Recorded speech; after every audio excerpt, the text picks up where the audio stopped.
2014 আগে যদি আমরা দেখি যে মৌলিক পরিবর্তন কি, একটা শুধু পরিবর্তন যদি আমরা বলি, একটা পরিবর্তন, ওটা 11 বছর আর 11 বছর আগের সরকারের যদি একটা মৌলিক পরিবর্তন আমরা লক্ষ্য করি, একটাই পরিবর্তন আমরা যদি এক কথায় বলি, সেটা হচ্ছে আগের সরকার 5 বছর পরে আমাদের কাছে ভোট চাইতে আসতেন।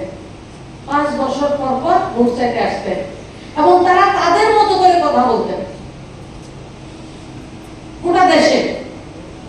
মোদীজি এই 65 বছরের এইটাকে একটা পরিবর্তন করেছেন কি, 2014 সরকার এসে 2015-তে রিপোর্ট কার্ড, মানে 5 বছর পরে না, 1 বছর পরে রিপোর্ট কার্ড। দেশের জনতা আমাকে আশীর্বাদ দিয়েছেন, আমাকে দায়িত্ব দিয়েছেন তাদের জন্য কাজ করতে, আমি কি কি কাজ করেছি 1 বছর পরে রিপোর্ট কার্ড নিয়ে মানুষের দরজায় দরজায় ভারতীয় জনতা পার্টির কার্যকর্তাদেরকে নামিয়ে দিয়েছেন, পৌঁছে দিয়েছেন।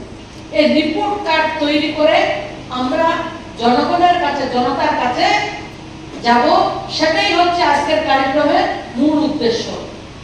সংকল্প থেকে সিদ্ধি যে উদ্দেশ্য, যদি মনের মধ্যে কোনো সংকল্প না থাকে, আমার মধ্যে যদি কোনো মহামত্ব আকাঙ্ক্ষা না থাকে, আমার যদি লক্ষ্য স্থির না থাকে, তাহলে সেটাকে আমি লক্ষ্য অর্জন করতে পারবো না। এপিজে আব্দুল কালাম যে আমাদের রাষ্ট্রপতি ছিলেন, ওনাকে এক প্রশ্ন করেছিল একটা ছাত্র, রাষ্ট্রপতি থেকে যখন ছিলেন তখন এবং পরে তিনি স্টুডেন্ট